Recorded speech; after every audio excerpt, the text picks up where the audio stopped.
ஒழுங்கான சாலை வசதி இல்லாத நாம என்னைக்காவது சம்பந்தப்பட்ட அதிகாரிகளை போய் பார்த்து முறையிட்டு இருக்கோமா?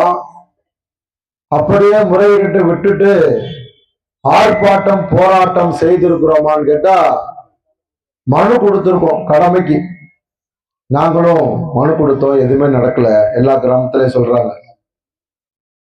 எப்போ ஒரு சமூகம் தனக்கு நடக்கிற அவலத்தை கண்டித்து வீதிக்கு வந்து போராடணும்னு நினைக்கிறாங்களோ அன்னைக்குதான் போராடுகிறார்களோ அன்னைக்குதான் அந்த மக்களுக்கான அடிப்படை வசதியில் எல்லா வசதியும் கிடைக்கும். தேர்தல் நேரத்துல வாக்களிச்சுட்டு அதுக்கப்புறம் நம்ம சொந்த வேலையை பார்க்க நாம கிளம்பிடுறோம். இது தொடர்ச்சியா தமிழகம் முழுக்க நடக்கிறதால இந்த சாதி பெரும்பான்மையான சாதி எப்படி 1,25,00,000 பேர் தமிழ்நாடு முழுக்க நம்ம வாழ்றோம். ஏதோ ஒரு கிராமத்துல 2 கிராமத்துல இல்ல. அது மட்டும் இல்ல, வாக்களிக்க தகுதி உடையவர்கள் முத்தரையர் ஓட்டர்ஸ் 80,000 லட்சம் பேர் இருக்கிறோம். இந்த பெரும்பான்மை சாதியை பார்த்து எந்த கட்சியுமே பயப்படுறதே இல்லை. ஏன்? என்ன காரணம்? வன்னியர்களை பார்த்து பயப்படுகிறார்கள். காரணம், வன்னியர்கள் பாட்டாளி மக்கள் கட்சி என்கிற பெயரில தமக்கான தேவைகளை கோரிக்கைகளை ஆர்ப்பாட்டம் போராட்டம் மூலமாக நிறைவேற்றிக் கொள்கிறார்கள். அத்தோடு நிற்காம மாநாடு என்கிற பெயரில வருடத்திற்கு ஒரு முறை வன்னியர்கள் பாட்டாளி மக்கள் கட்சி தலைமையிலே ஒன்று கூடுகிறார்கள். அப்போ வன்னியர்களுக்கு ஏதாவது பிரச்சனைனா பாட்டாளி மக்கள் கட்சி வீதியில வந்து போராடும். அதே போலதான் பறையர் சமூக மக்களும் தங்களுக்கான ஒரு தலைமை, தமிழகம் முழுக்க அறியப்படுகிற தலைமை, இந்த நாட்டுல எந்த முதல்வர் வந்தாலும் அப்பாயின்மெண்ட் இல்லாம சந்திக்கிற தலைமை விடுதலை சிறுத்தைகள் கட்சி அந்த தலைமையை வச்சிருக்காங்க. இப்ப நாம மட்டும் தொடர்ச்சியா திராவிட கட்சிகளையும் தேசிய கட்சிகளையும் பிடிச்சுக்கிட்டே நிக்கிறோம். அவர்களுக்கும் நாம தொடர்ச்சியா ஆதரவு கொடுத்துக்கிட்டே இருக்கோம். ஆனா நம்முடைய வாழ்வியல் மாறின பாடு இல்லை. இதெல்லாம் மாற்றணும். இந்த மக்களுக்காக ஒரு பிரதிநிதி இருக்கும் அப்படின்னு தான் வீரமுத்தரையர் முன்னேற்ற சங்கமா தமிழ்நாடு முழுக்க உங்க ஊருக்கு பக்கத்தில் ஊருக்கு வெளியிலேயே ஒரு பெயர் பலகம் இருந்திருக்கும், வீரமுத்தரையர் முன்னேற்ற சங்கம்னு. நான் போகும்போது கூட பார்த்திருக்கேன். இதைத்தான் தமிழ்நாடு முழுக்க செஞ்சோம். முத்தரையர் மக்களை தமிழகம் முழுக்க அடையாளப்படுத்தணும். எப்படி? பேர் பலகை வச்சு கொடியேத்தி முத்தரையர் மக்கள் எங்க பாதிக்கப்பட்டாலும் அந்த மக்களுக்காக களத்திலே நின்றோம். களத்திலே நிற்கிற தம்பிகளை உருவாக்கினோம். முத்தரையரை தொட்டா வீர முத்தரையர் முன்னேற்ற சங்கம் வரும் அப்படின்னு தமிழ்நாடு முழுக்க அந்த கட்டமைப்பை செய்திருக்கிறோம். இது 2 மட்டும் போதுமா? அடையாளப்படுத்தினா போதுமா? இந்த மக்களுக்கான பாதுகாப்பை உறுதி செஞ்சா போதுமா? நாம பெரும்பான்மையா இருக்க இடத்துல நாம தான் ஆளணும்.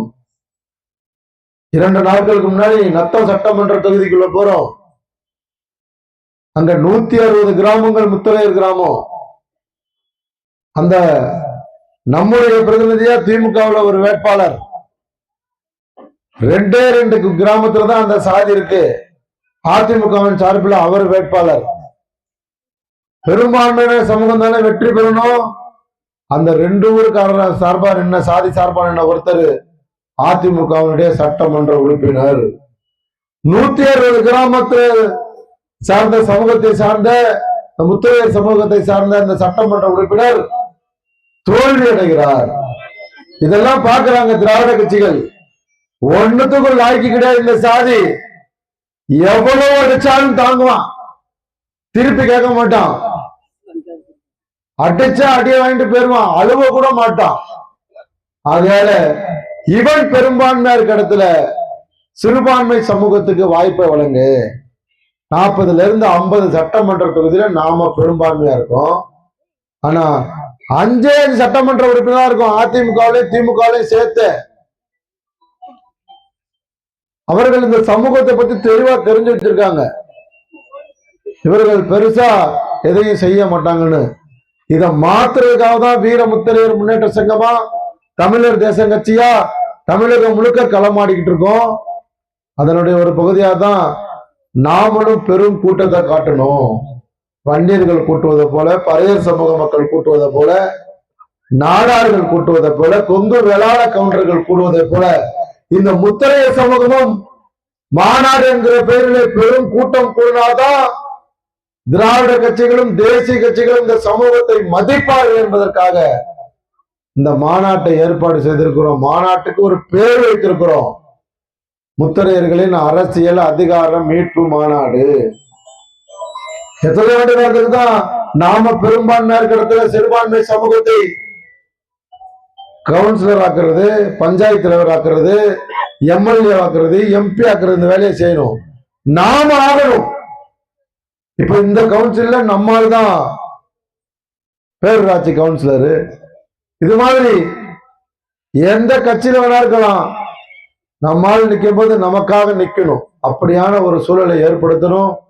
அப்படிங்கிறதுக்காக தான் இந்த மாநாடை ஏற்பாடு செய்திருக்கிறோம். தமிழகம் முழுக்க இருந்த 5 லட்சம் பேர் கலந்துக்க போறாங்க இந்த மாநாட்டுல.